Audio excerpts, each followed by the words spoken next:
Assalamualaikum warahmatullahi wabarakatuh. Selamat siang dan salam sejahtera untuk kita semuanya.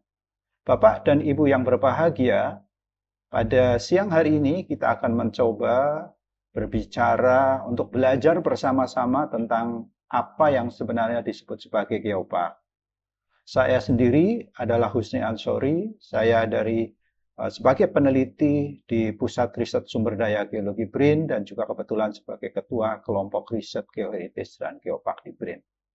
Jadi kalau kita berbicara tentang geopark, maka ada dua suku kata yang penting. Satu adalah geo, itu berarti adalah bumi, dan park adalah taman. Jadi geopark itu juga bisa disebut sebagai taman bumi. Tentu di situ karena taman, tentu harus ada satu pengelolaan, ada suatu mekanisme bagaimana mengelola itu. Nah, kita akan berbicara hal-hal semacam itu, bagaimana geopark itu sebagai suatu konsep membangun atau model membangun suatu kawasan secara berkelanjutan dan bagaimana pengelolaannya. Kemudian di dalam geopark itu ada satu visi. Visi itu dicetuskan oleh UNESCO, yaitu Celebrating Earth Heritage, Sustaining Local Community. Maksudnya apa? Maksudnya bahwa geopark itu tujuan akhirnya adalah bagaimana alam itu terjaga, celebrating Earth Heritage, bagaimana merayakan alam itu bisa tetap terjaga, dan bagaimana masyarakat lokal itu bisa menerus di dalam kehidupannya. Jadi alamnya terjaga, masyarakatnya sejahtera. Itulah sebenarnya hakikat dari suatu geopark. Jadi kalau geopark itu tidak memberikan kesejahteraan kepada masyarakatnya dengan alam yang tetap terjaga, itu berarti geopark itu belum berhasil. Perlu ada pengelolaan. Oleh karena itu kita mencoba untuk mempelajari tentang hal-hal semacam itu. Selamat datang di Geopark Kebumen, sebuah tempat yang menawarkan pengalaman tak terlupakan. Dari indahnya bentang alam hingga kedalaman pengetahuan, mahasiswa, pelajar, dan wisatawan dari berbagai penjuru datang untuk menghubungkan kembali jiwa mereka dengan daya hidup yang memancar dari ibu bumi tanah Jawa. Mari kita ikuti perjalanan mereka. Geopark Kebumen laksana sebuah buku cerita yang mengungkap sejarah bumi kita. Kisah ini bisa kita mulai di kawasan Geodiversitas Sukendar Asikin, sebuah laboratorium di mana para ahli ilmu kebumian Indonesia melakukan penelitian baik di laboratorium maupun di lapangan. Di sini pula dihimpun contoh-contoh kekayaan geodiversitas dari seluruh Indonesia. Di kawasan Cagar Alam Geologi Karangsambung, kita dibawa ke lorong waktu masuk ke masa jutaan tahun yang lalu ketika Pulau Jawa mulai terbentuk di dasar samudra. Serasa menyelam ribuan meter di bawah permukaan laut saat kita menyentuh kontur eksotik batu rijang merah dan lava bantal. Deretan warisan geologi ini membawa dalam sebuah perjalanan panjang mengupas lapis demi lapis sejarah hidup sang ibu bumi.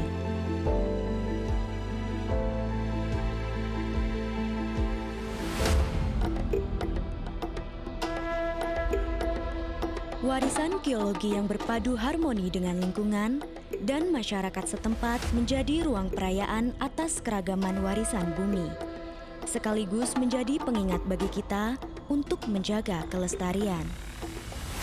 Geopark Kebumen menjadi sumber inspirasi bagi masyarakat untuk hidup selaras dengan alam. Rangkaian proses geologi menghasilkan bentang alam dengan lingkungan yang beraneka ragam. Dari sinilah tumbuh kekayaan hayati Geopark Kebumen. Keragaman hayati dapat ditemukan dari desa-desa di perbukitan, bentangan sawah, hutan mangrove, hingga pantai yang indah. Masyarakat lokal mewujudkan interaksi mereka dengan alam lewat berbagai bentuk budaya, kearifan lokal, pengetahuan, serta seni pertunjukan yang eksotik. Di Kebumen Geopark, Ibu Bumi mengundang putra-putrinya untuk menari dan bernyanyi bersama alam.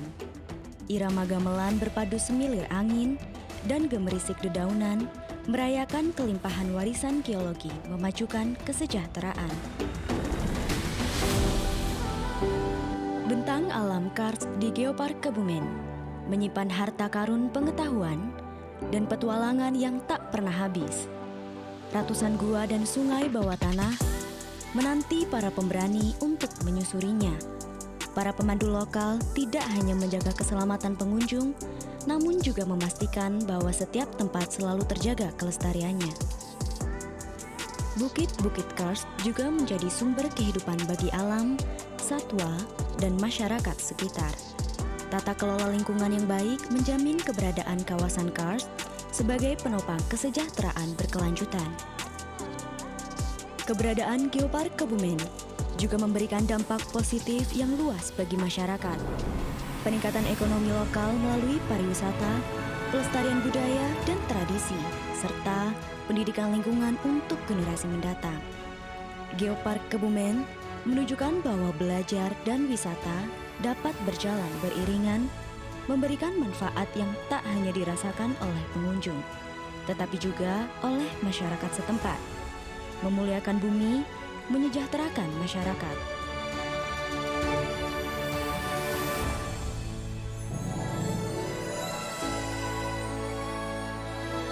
Geopark Kebumen adalah tempat di mana pengetahuan bertemu dengan pengalaman. Tempat untuk belajar sambil menciptakan kenangan indah. Kami mengundang Anda untuk datang dan menemukan keajaiban alam dan pengetahuan di Geopark Kebumen. Jadilah bagian dari perubahan positif. Kunjungi Geopark Kebumen dan temukan bagaimana Anda bisa membuat perbedaan demi bumi dan hidup yang lebih baik.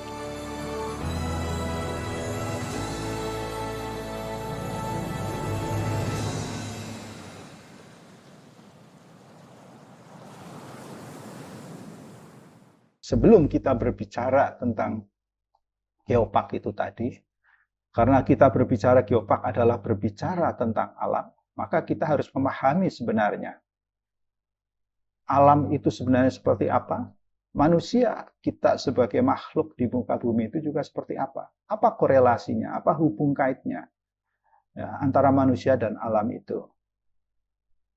Banyak definisi tentang apa itu sebenarnya manusia.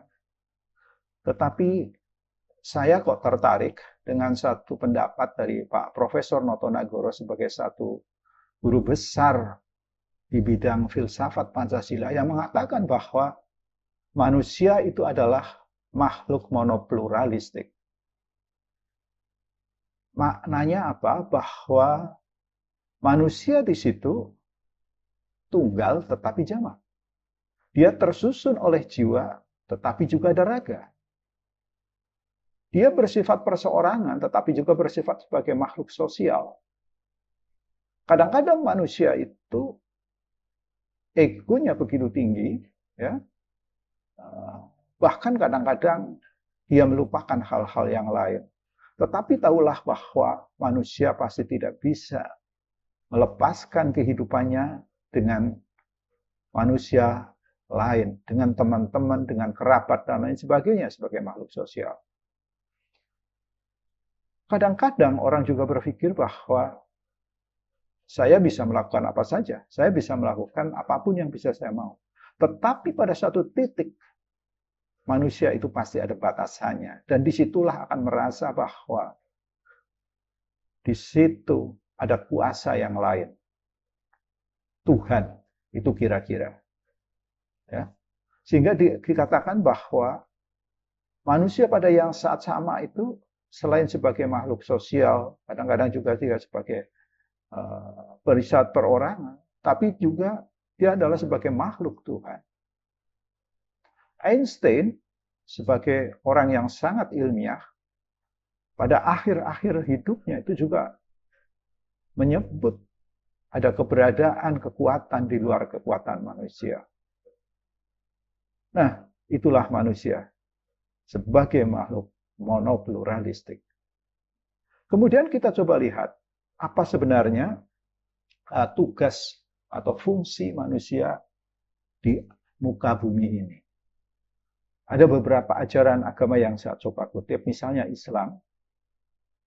Di Islam itu dengan jelas mengatakan bahwa di Al-Baqarah 30, Az-Zariyat 56, juga di Al-An'am 165, yang kurang lebih intinya adalah bahwa manusia dihadirkan di muka bumi adalah sebagai khalifah di muka bumi. Dia tugasnya adalah untuk beribadah, ya. Tetapi manusia itu ya, sebagai khalifah itu tadi, tentu dia adalah sebagai penguasa di muka bumi. Problemnya adalah bagaimana manusia itu diberikan kekuasaan yang sedemikian besar untuk menguasai bumi, untuk bagaimana mengelola bumi, tetapi tidak paham bumi.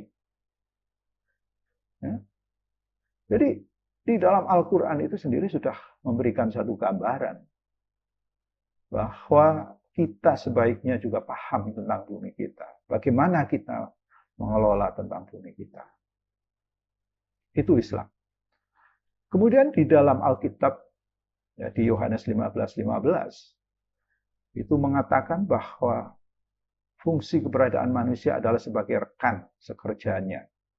Rekan sekerja daripada Tuhannya. Ya. Dan itu sebagai sahabatnya. Ini berarti suatu kedekatan. Ya, karena dia sebagai rekan tentu tidak boleh menyia-nyiakan fungsi-fungsi itu. Kemudian di dalam Hindu itu mengatakan bahwa, di dalam Bhagavad Gita itu mengatakan bahwa keberadaan manusia fungsinya adalah untuk pengorbanan yang layak kepada para dewa. Jadi bagaimana berkorban kepada para dewa. Kehidupan kita itu untuk berkorban kepada para dewa di dalam Bhagavad Gita. Kemudian di dalam Buddha mengatakan bahwa keberadaan manusia itu untuk mencapai kesempurnaan. Kalau dia belum sempurna, suatu saat dia akan melalui suatu proses reinkarnasi. Kemudian dia melakukan bakti, melakukan dharma di bumi ini untuk mencapai kesempurnaan. Sehingga dia akan menjadi manusia yang seutuhnya.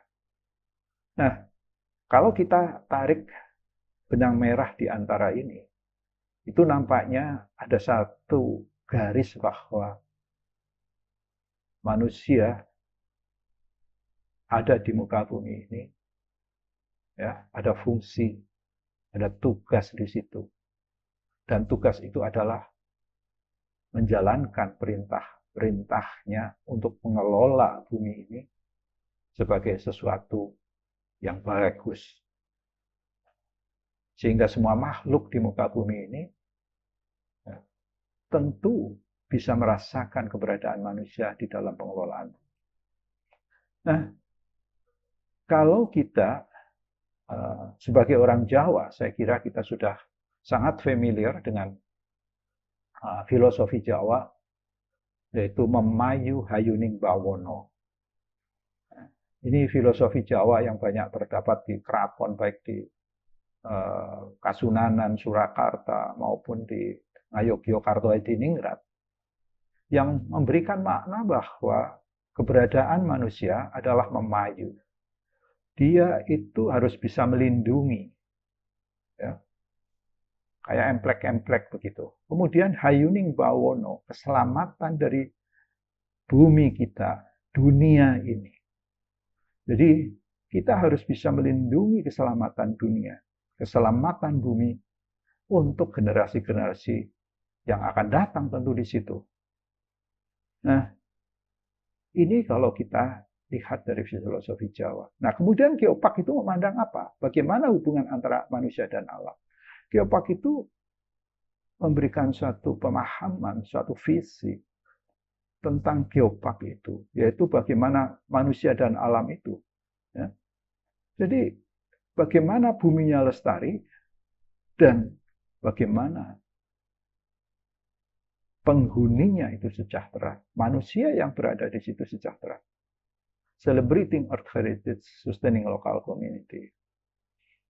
Nah, kalau kita melihat dari definisi tentang manusia sebagai makhluk pluralistik, kemudian manusia juga sebagai makhluk Tuhan, dan fungsi-fungsi keberadaan manusia dari berbagai kitab suci yang ada, dan juga filosofi Jawa yang saya kira sangat operasional dengan filosofi geopark ini. Sebenarnya ada satu garis merah. Bagaimana bumi kita terjaga, lestari, dan bagaimana orang yang berada di situ merasakan kesejahteraannya. Inilah hubungan, kaitan antara manusia dan alam. Dan itu sudah dirumuskan di dalam konsep geopark maupun di dalam konsep-konsep yang lain. Oleh karena itu adalah sebenarnya berbicara tentang geopark adalah berbicara bagaimana kita sebagai manusia ini mencoba untuk kembali ke alam dan bagaimana memperlakukan dengan alam itu. Pada pertemuan kita yang BIMTEK kali ini yang membahas tentang geopark, kita akan membahas berbagai macam hal. Yang pertama adalah tentang pengertian geopark, kemudian tentang geodiversity atau keragaman geologi, kemudian culture diversity, dan kemudian keragaman biologi, biodiversity, dan warisan geologi. Ini akan kita sampaikan di pertemuan yang kedua. Dan di pertemuan yang ketiga, kita akan berbicara tentang geowisata dan bagaimana membangun dan mengembangkan geopark. Ini adalah konsep dasar tentang geopark. Jadi, geopark itu adalah sebenarnya konsep. Konsep itu berarti cara memandang, cara melakukan sesuatu, bagaimana kita, mindset kita terhadap alam itu sendiri. Ya. Nah, di dalam geopark itu ada 3 unsur utama. Yang pertama adalah yang disebut sebagai warisan atau keragaman geologi. Ya. Keragaman geologi. Nah, keragaman geologi itu kalau kondisinya dipilih menjadi sesuatu yang bagus dan itu harus kita wariskan, maka itu disebut sebagai warisan geologi. Atau istilah lainnya juga disebut sebagai geosite, warisan geologi. Jadi kalau kita sudah menyebut geosite, itu sebenarnya sudah menjadi warisan geologi. Nah, itu adalah sebagai geological heritage. Ini adalah inti utamanya.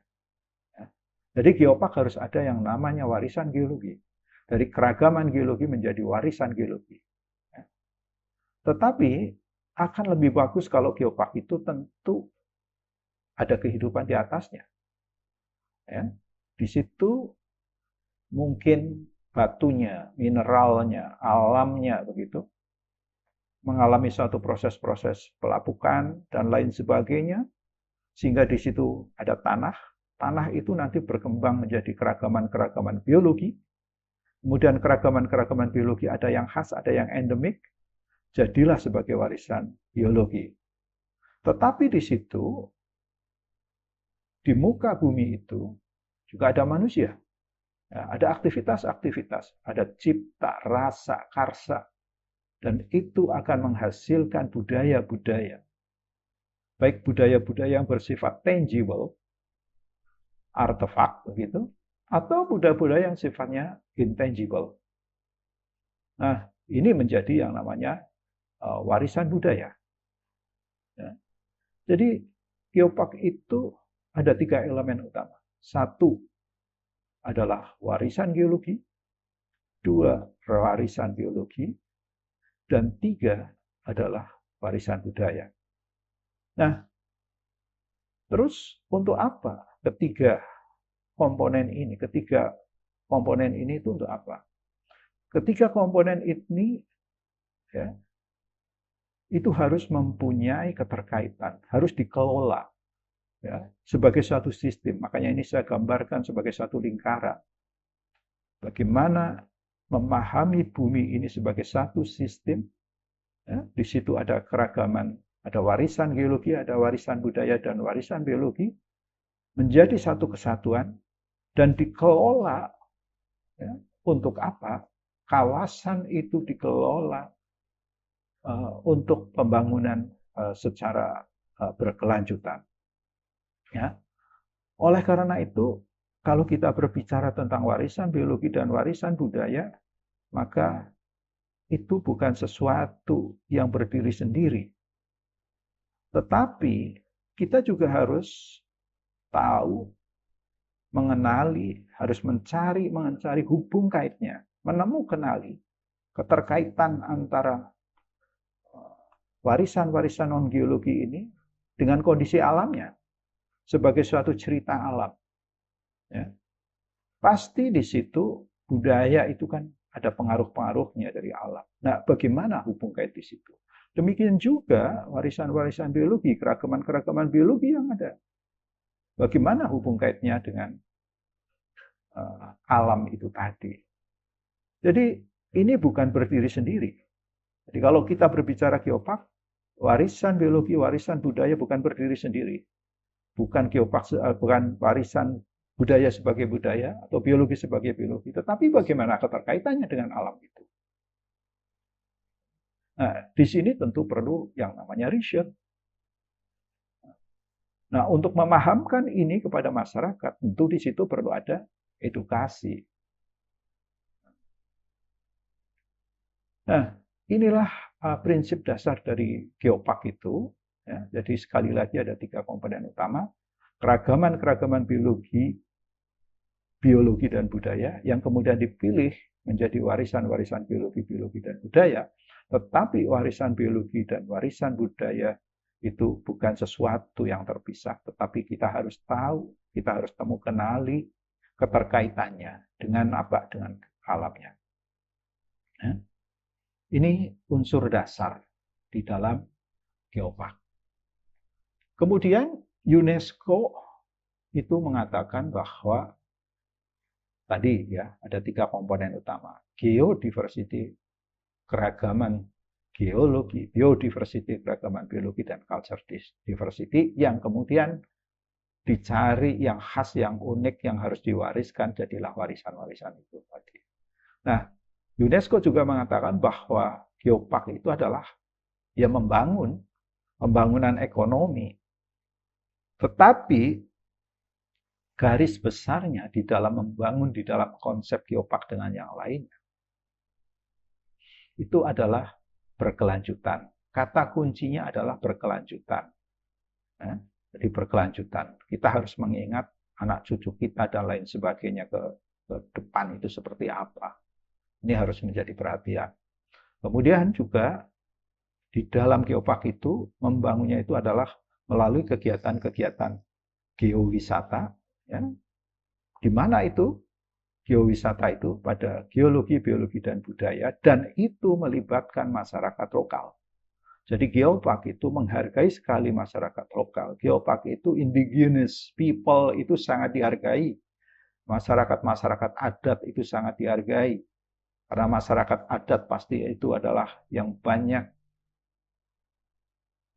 katakanlah, merawat alam itu. Ya.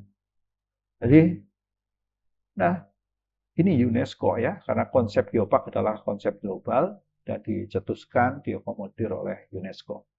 Kemudian sasarannya adalah terlindunginya warisan bumi serta tercapainya kesejahteraan sosial, kesejahteraan masyarakat lokal yang berada di dalam kawasan geopark. Jadi sekali lagi bahwa di dalam geopark itu ya, karena namanya membangun, tentu yang dicari adalah ekonomi, kesejahteraan, tetapi kata kuncinya berkelanjutan. Bagaimana itu bisa berkelanjutan? Ya, kalau alamnya terjaga. Ya. Apakah di dalam membangun itu tidak boleh menambah? Oh, membangun itu pasti ada proses penambangan. Nggak mungkin kan di alam semacam kita, modern semacam ini tidak ada hal-hal semacam itu. Prinsipnya penambangan itu masih dimungkinkan asal itu sesuai perundangannya. Bukan yang ilegal, ya, tetapi di dalam kawasan-kawasan yang memang secara perundangan dibolehkan. Oke, ya.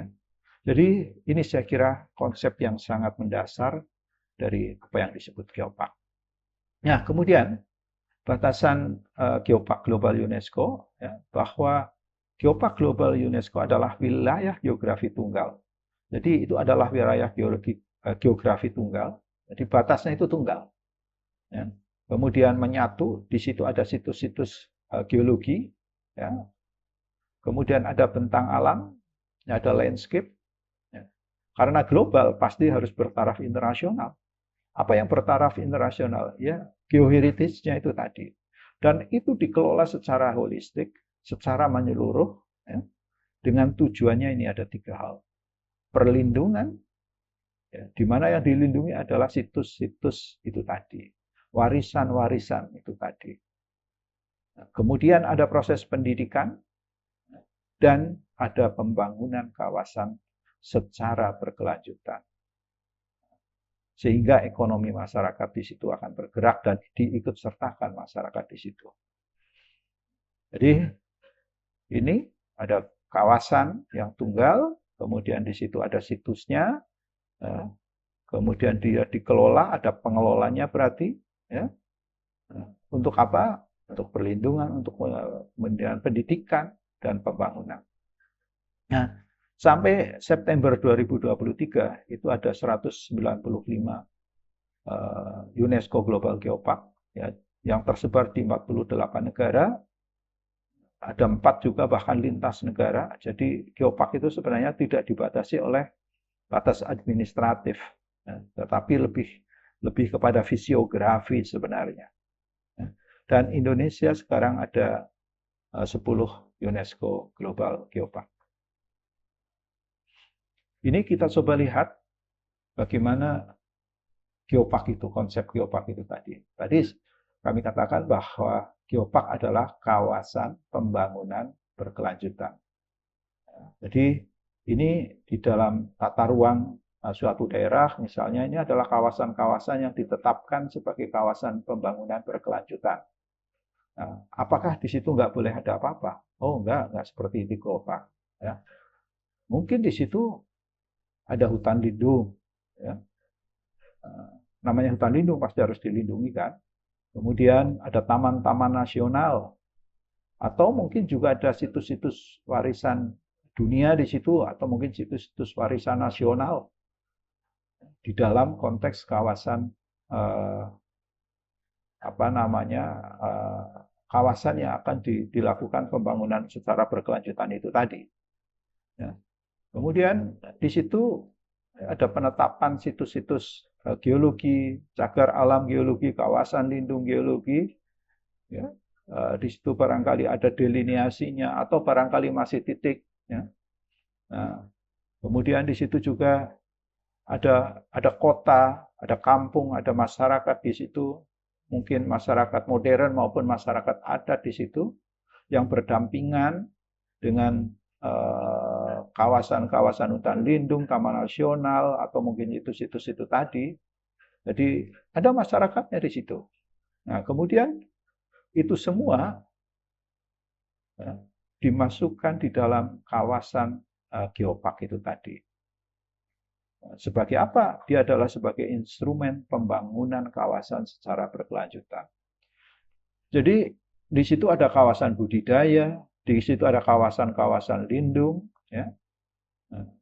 Baik kawasan lindung geologi maupun kawasan lindung hutan, kawasan taman nasional dan lain sebagainya. Nah, itu di boundary dijadikan satu kawasan, di mana kawasan ini merupakan kawasan geopark yang direncanakan sebagai pembangunan kawasan secara berkelanjutan. Ini geopark semacam itu. Ya. Nah, kemudian ini adalah peta dari UNESCO tahun 2023 yang kita bisa lihat bagaimana sebaran geopark. Ada 195 geopark yang tersebar, ini kita bisa lihat di Eropa demikian banyak, kemudian di Asia itu kebanyakan adalah di sekitar Cina. Ya. Kemudian yang lainnya itu di Spanyol, ini tentu Eropa. Cina itu luar biasa, 41. Jepang ada 10, Indonesia itu ada 10. Ya. Indonesia itu ada 10 UNESCO Global Geopark. Jadi Batur ini yang pertama, kemudian disusul oleh Gunung Sewu sebagai geopark UNESCO yang kedua, kemudian Ciletuh, Pelabuhan Ratu, Rinjani, Toba, kemudian ikut Belitung. Nah, di tahun 2023 itu ada Ijen, Maros Pangkep, Merangin, dan Raja Ampat. Jadi ada 10. Nah, kalau melihat ini tentu Indonesia di posisi kelima atau posisi keempat, sama dengan Jepang. Kemudian di Yunani ada 8, ya. Kemudian di Inggris itu juga ada 8. Jadi distribusi geopark itu sudah cukup meluas di 48 negara dan sekarang masih terus berkembang karena ini memang adalah tuntutan zaman kita untuk pembangunan itu adalah secara berkelanjutan. Ini peta geopark di Indonesia. Sekarang di Indonesia ada 20 geopark terdiri dari 10 UNESCO Global Geopark dan 10 geopark nasional.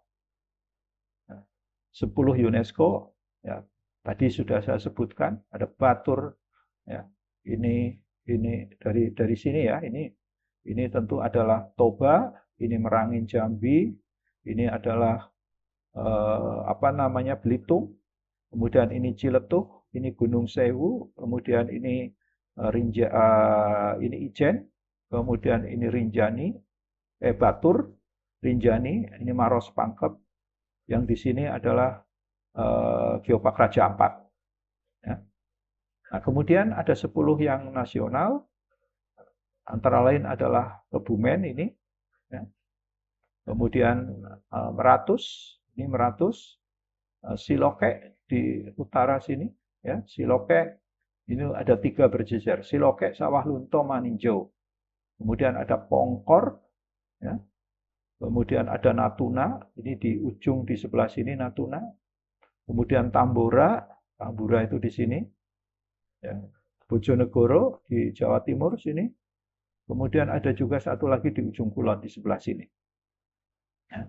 Jadi Indonesia saat ini ada 20 geopark, 10 UNESCO dan 10 nasional, dan sekarang ada 15 yang sedang di dalam proses menginginkan menjadi geopark nasional.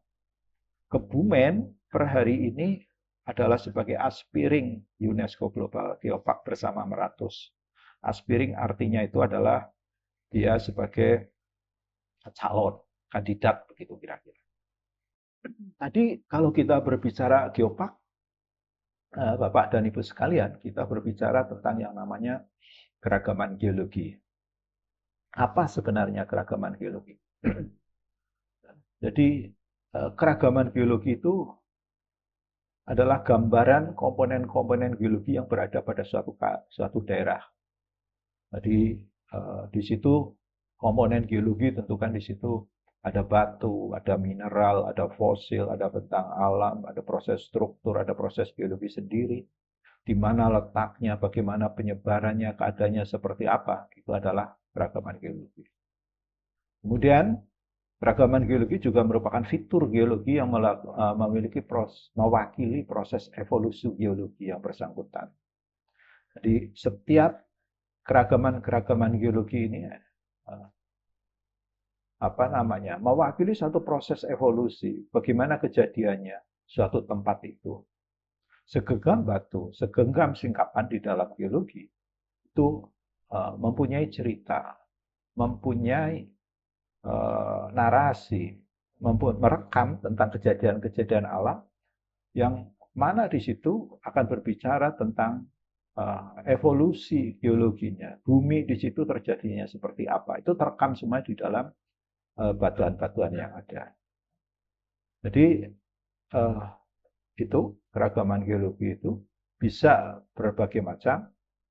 Nah, ini beberapa definisi yang saya kira bisa kita ambilkan. Ya.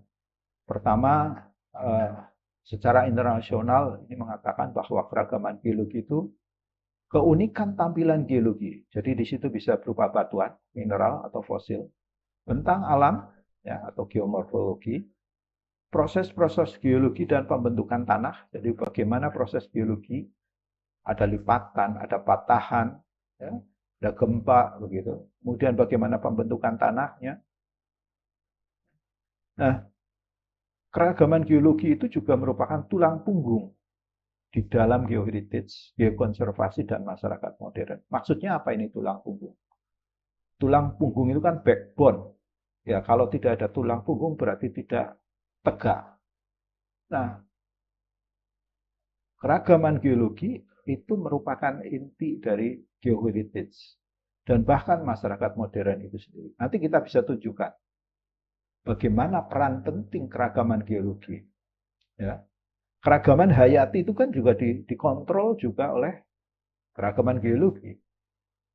Kondisi geologi yang berbagai macam variasinya juga akan berpengaruh terhadap keragaman hayati. Dan itu juga akan berpengaruh terhadap keragaman budaya. Dan keragaman geologi, mineral, batuan, dan lain sebagainya, itu pasti dibutuhkan oleh masyarakat. Baik masyarakat masa lalu maupun masyarakat modern. Kita menggunakan HP, menggunakan internet. Ya. Di situ ada peran-peran mineral, ada peran-peran REE yang diperlukan untuk membuat komponen-komponen di dalam HP dan lain sebagainya. Jadi itu menjadi tulang punggung. Ya. Kemudian keragaman geologi ini menurut Gray, ya, kemudian menurut Renard itu keragaman geologi itu mempunyai nilai ilmiah. Ya pastilah karena batuan itu kan merekam proses kejadian alam. Mempunyai nilai pendidikan. Ya, karena di situ banyak edukasi, banyak hal yang kita bisa pelajari dari batuan, dari mineral. Tetapi juga mempunyai nilai keindahan. Bagaimana keindahan tercipta dari bentangan alam yang ada di situ disertai dengan proses-proses tektonik, proses-proses pantai, ya. Dan keragaman geologi juga akan berpengaruh terhadap budaya, ya. Dan ini keragaman-keragaman geologi yang menjadi warisan itu sering disebut sebagai geosite atau geomorphosite, atau kadang-kadang ada yang menyebut juga sebagai geotop. Ya, itu istilah-istilah lain saja. Nah, kalau kita mengacu kepada Perpres 9 tahun 2019, ini salah satu payung hukum di dalam Geopark Indonesia. Itu mengatakan bahwa keragaman geologi itu ya, menyangkut satu adalah mineral, batuan, fosil, kemudian struktur geologi, dan bentang alam. Ya. Dan bahwa kelima aspek ini, komponen geologi ini, itu menjadi kekayaan hakiki suatu daerah. Ya, juga ini adalah bagaimana penyebarannya. Dan itu menggambarkan tentang proses evolusi dari daerah tersebut. Nah, kalau kita ingin tahu tentang bagaimana evolusi suatu daerah, maka ada di dalam rekaman-rekaman dari keragaman geologi itu. Bisa di mineralnya, bisa batuannya, bisa di fosilnya, atau strukturnya, dan bentang alam yang ada di situ. Nah, itu keragaman geologi. Kemudian Brilha itu mengatakan bahwa keragaman geologi adalah penilaian unsur keragaman geologi itu, ya penilaian terhadap keragaman geologi itu biasanya ini nanti dari berbagai macam komponen keragaman geologi itu akan dilakukan penilaian. Mana yang paling bagus, ya, itu ada parameternya. Yang pertama adalah dari parameter scientific value, nilai ilmiahnya. Kemudian education value, nilai edukasinya, seberapa besar dia penting untuk mengedukasi masyarakat. Kemudian juga nilai wisatanya, dan satu lagi sebenarnya adalah nilai tingkat kemungkinan kerusakannya. Sehingga di situ perlu dilakukan perlindungan, dilakukan konservasi. Karena apa? Karena ini punya nilai terkait dengan evolusi suatu daerah, evolusi geologi suatu daerah. Dan itu biasanya juga berkaitan dengan punya nilai-nilai ilmiah dan nilai-nilai edukasi di kawasan itu.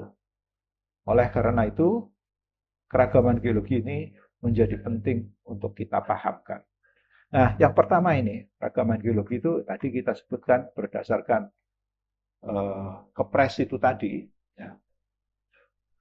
Pertama adalah mineral. Ini gambar ini adalah gambar mineral semuanya. Nah, bagian-bagian mineral kadang-kadang yang paling kita kenal bisa menjadi gemstone, batu mulia gitu ya. Atau mineral itu bisa diekstrak menjadi komponen-komponen penting untuk keperluan industri. Nah, mineral itu sendiri apa toh sebenarnya? Mineral itu adalah material-material yang sifatnya anorganik ya. Dia dibentuk secara alamiah ya. Dan dia nanti akan menyatu menjadi batuan. Ya. Bisa sebagai mineral logam, ini mineral logam. Ini mineral logam, ini mineral logam semuanya.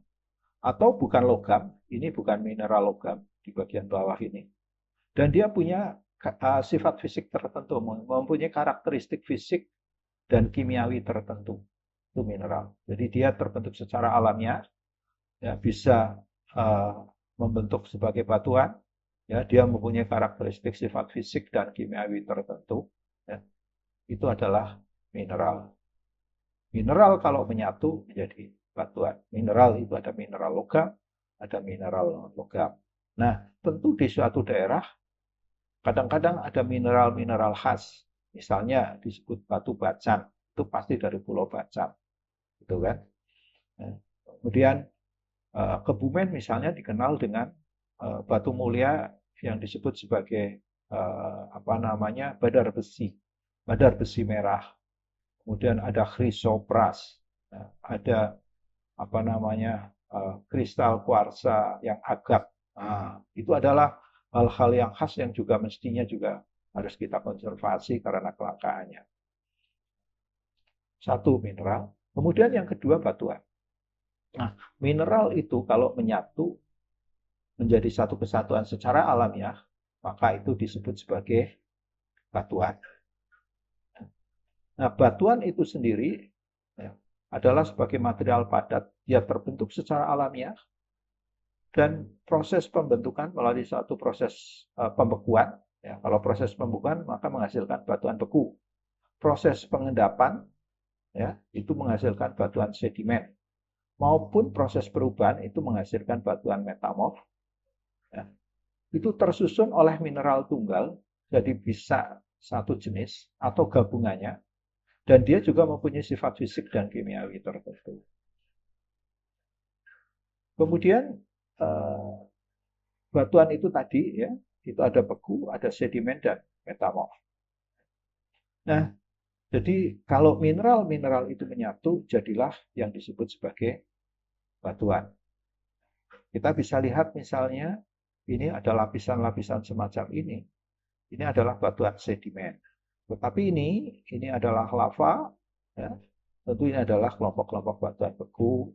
Kemudian yang ini ada mineral-mineral yang muncul karena proses perubahan, maka ini adalah batuan perubahan atau metamorf. Ini ada lapisan-lapisan, itu adalah sedimen. Jadi batuan itu adalah material padat dan di situ tersusun oleh mineral-mineral yang terikat, bisa monomineral ataupun beberapa mineral. Nah, batuan itu sendiri ada beku, ada sedimen dan metamorf. Ini adalah siklus batuan. Kalau di bumi kita ada pelapukan, ada tanah, kemudian larut gitu ya, terbawa oleh sungai, diendapkan, bisa diendapkan di sungai, kemudian di laut dangkal sampai laut dalam, menghasilkan batuan. Ya. Batuan itu akan menghasilkan disebut sebagai batuan sedimen. Nah, kalau batuan sedimen ini kemudian masuk di dalam zona-zona subduksi semacam itu, maka akan terubah karena ada suhu dan tekanan, jadilah batuan metamorf. Nah, kalau metamorf itu mungkin melting, ya, menjadi magma, maka di situ akan menjadikan batuan-batuan beku. Batuan beku muncul menjadi gunung-gunung, gunung itu mengalami proses pelapukan, menjadi sedimen dan seterusnya. Nah, ini adalah siklus batuan. Jadi bagaimana batuan berubah dari batuan beku bisa menjadi sedimen, bisa menjadi batuan metamorf, ya. Atau batuan metamorf termetamorfosa juga bisa. atau batuan metamorf berubah menjadi batuan tepung. Nah, jadi ini adalah unsur keragaman geologi yang kedua yang kita sebut sebagai batuan. Kemudian yang ketiga adalah fosil. Fosil itu apa? Adalah sisa kehidupan yang dia diawetkan di dalam batuan-batuan itu, ya, bisa berupa fosil-fosil yang sifatnya mikro, ya, halus semacam ini yang bisa hanya dilihat dengan mikroskop bahkan dengan SEM, atau fosil-fosil yang makro, ya, fosil-fosil makro yang besar-besar begitu, ya. Atau bisa jadi juga fosil-fosil manusia, hominid begitu, yang ya barangkali 10.000 tahun dan lain sebagainya, ya, yang terekam di situ. Nah, itu adalah juga keragaman geologi. Jadi fosil itu adalah sisa-sisa kehidupan yang terawetkan. Baik fosilnya itu yang terawetkan ataupun jejak dari fosil itu yang terawetkan. Dan itu akan berbicara tentang lingkungan pembentukannya, lingkungan pengendapannya, kapan dan bagaimana dia terbentuk. Itu yang ketiga. Kemudian yang keempat, kita juga sering melihat di sekitar kita ada batuan-batuan yang terlihat terlipat-lipat semacam ini, tidak teratur begitu, ya. Ini enggak teratur. Ini menandakan bahwa batuan-batuan ini pasti telah mengalami suatu proses tektonik. Dia mengalami proses gangguan struktur karena ada dinamika di dalam bumi kita, sehingga akan menghasilkan barangkali yang disebut sebagai antiklin, ya, kemudian sebagai sinklin, ini ukurannya mikro, kemudian juga ada patahan, ya, mungkin juga ada retakan-retakan saja atau amblesan dan lain sebagainya. Ini juga ada mikro antiklin gitu. Nah, gangguan-gangguan struktur ini, ya, diakibatkan oleh suatu proses dari dalam bumi kita, proses tektonik, sehingga menghasilkan retakan, menghasilkan lipatan, bahkan bisa jadi menghasilkan patahan-patahan yang berkembang. Nah, itu juga termasuk dari keragaman geologi. Jadi kadang-kadang kita juga melihat hal-hal yang menarik semacam ini di alam. Kemudian yang kelima, yang termasuk di dalam geodiversity adalah bentang alam. Ini barangkali yang paling familiar oleh masyarakat umum karena biasanya bentang alam itu terkait dengan landscape, ya, dengan keindahan, dan itu biasanya terkait dengan tempat wisata. Ya, itu hanya bagian dari keragaman geologi. Nah, bentuk-bentuk bentang alam di semacam ini itu tentu dihasilkan oleh proses-proses geologi. Bagaimana interaksi antara proses-proses endogen dengan proses eksogen. Bagaimana ada proses-proses tektonik terhadap batuan-batuan yang ada sehingga menghasilkan pengangkatan, menghasilkan patahan, menghasilkan lembah. Ya, kemudian ada proses eksogen, proses erosi, proses abrasi, dan lain sebagainya. Sehingga menghasilkan satu landscape yang indah semacam itu. Dan ini adalah bagian daripada keragaman-keragaman geologi yang ada di suatu tempat. Jadi kembali lagi ada 5. Satu adalah batuan, kedua fosil, ketiga struktur, ya.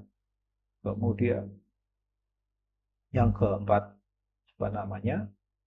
Yang kelima bentang alam, ya, dari batuan, mineral, oke, fosil, kemudian struktur geologi, dan yang kelima adalah bentang alam. Itu adalah keragaman-keragaman geologi. Di antara keragaman geologi ada hal-hal yang bisa dimanfaatkan menjadi yang kita harus konservasi menjadi warisan geologi. Nah, ini adalah kondisi geologi Indonesia. Kalau kita coba lihat kondisi ini Indonesia, maka Indonesia ini adalah ring of fire, deretan-deretan gunung api di sini. Ya, baik sebagai sirkum Mediteran atau sirkum Pasifik di sebelah sini. Dan Indonesia itu dihasilkan interaksi antara lempeng pergerakan daripada lempeng Samudra Hindia Australia yang ke arah utara, ini mendesak ke arah utara. Kemudian lempeng Pasifik yang bergerak ke arah barat, dan di sini ada lempeng Eurasia yang relatif stabil. Proses interaksi antara ketiga lempeng ini menghasilkan tentu ada pengaruh positif dan pengaruh negatif. Pengaruh positifnya, Indonesia juga kaya dengan cekungan-cekungan sedimen di mana di situ ada minyak, ada batu bara, dan lain sebagainya. Kemudian ada panas bumi karena terkait dengan gunung api. Kemudian juga ada cekungan air tanah, ada 421, ada 15 busur-busur gunung api. Dan juga di situ di antara hal-hal ini ada sumber daya geologi yang lain yang kita sebut sebagai warisan geologi. Nah, warisan-warisan geologi inilah yang nanti dikembangkan menjadi namanya geopark. Tentu positif, ada juga negatifnya. Ya, beberapa itu terkait dengan erupsi, aktivitas gunung api, kemudian barangkali juga ada gempa bumi karena ini ada pergerakan-pergerakan lempeng semacam ini. Nah, impact-nya tentu bisa jadi ada tsunami dan lain sebagainya. Nah, karena proses posisi tektonik yang semacam ini, juga gerakan-gerakan tanah juga sering berkembang di wilayah-wilayah Indonesia. Ada pengaruh positif, ada pengaruh negatif, ya. Tetapi hidup manusia harus disesuaikan dengan kondisi biologinya, kondisi alamnya. Kita tidak bisa merubah hal ini, tetapi kita bisa menyesuaikan, kita bisa mengadaptasi terhadap kondisi alam yang ada. Oke, itu kondisi geologi Indonesia. Nah, ini kita bisa lihat bagaimana pergerakan lempeng bumi di kita di Indonesia. Ini dari selatan, lempeng Hindia Australia. Ini lempeng Pasifik, ini adalah Eurasia. Ini adalah tempat-tempat zona subduksinya, palung-palung laut dalamnya, ya, yang dihasilkan oleh proses-proses pergerakan itu. Oleh karena itu, kalau kita coba lihat Indonesia bagian barat ini yang sering disebut sebagai Sundaland, ini adalah kawasan-kawasan yang dulu adalah sebagai satu rangkaian Eurasia, benua Eurasia. Itu adalah bagian-bagian di sini. Tetapi yang ini, bagian timur, ini adalah Syahul, paparan-paparan Syahul di sini, ini juga merupakan satu kesatuan dulunya. Ya. Nah, karakter manusianya, karakter flora faunanya itu juga berbeda. Nah, kalau di sini adalah pemisah ya Wallacea begitu di daerah-daerah sekitar sini. Jadi kalau melihat ini kita bisa lihat secara jelas bahwa kondisi geologi akan mempengaruhi baik dari komponen flora dan faunanya dan juga pasti juga akan berkaitan dengan budayanya. Selain di situ ada sumber daya dan bencana-bencana geologi yang ada. Ini peta sebaran potensi warisan geologi di Indonesia. Jadi kita bisa lihat bahwa dari Sabang sampai Merauke ada sekitar 110 potensi warisan geologi. Nah, potensi warisan geologi ini jika mau ditingkatkan berarti bisa menjadi geopark. Berarti tempat kita Indonesia setidaknya punya potensi menjadi 110 geopark. Nah, karena apa? Karena keragaman geologinya yang tinggi. Dihasilkan oleh apa? Itu tadi pertemuan tiga lempeng hal itu tadi. Nah, salah satunya tentu di situ ada di Kebumen, ya, yang itu adalah bagian daripada Karangsambung, Karangbolong, begitu. Ya. Dan itulah ya ini Kebumen. Ya. Dan kemudian juga ada Dieng di bagian utaranya, itu juga sekarang sedang berproses menjadi geopark nasional. Jadi Indonesia punya potensi 110 geopark semacam itu. Nah, ini adalah gambaran yang tadi saya singgung di depan, bagaimana keragaman geologi ya dengan geoheritage itu punya banyak keterkaitan dengan kehidupan kita.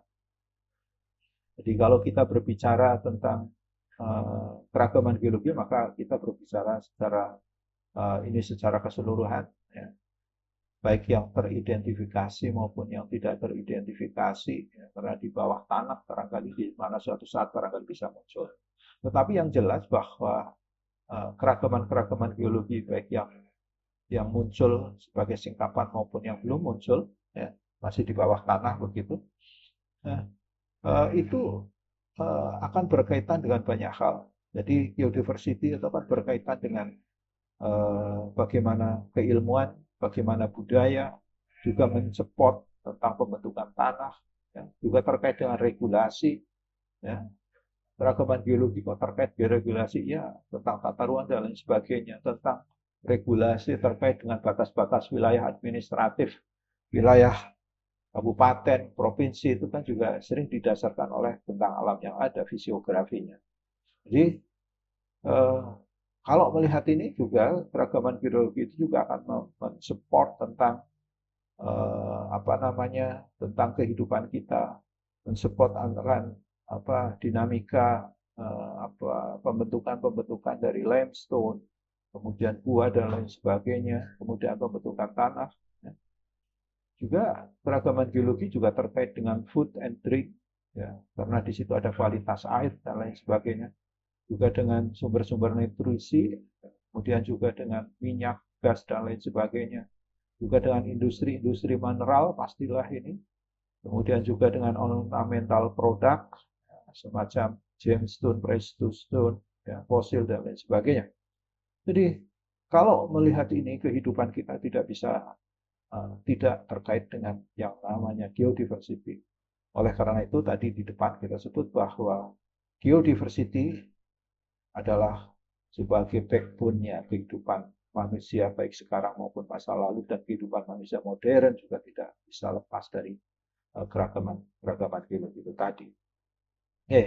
Nah, kemudian ini contoh bagaimana keterkaitan antara keragaman geologi dengan budaya. Kita lihat ada apa namanya Candi Borobudur, ya. Kemudian ada Merapi. Sumber-sumber ini tentu untuk membangun memerlukan material yang sedemikian banyak.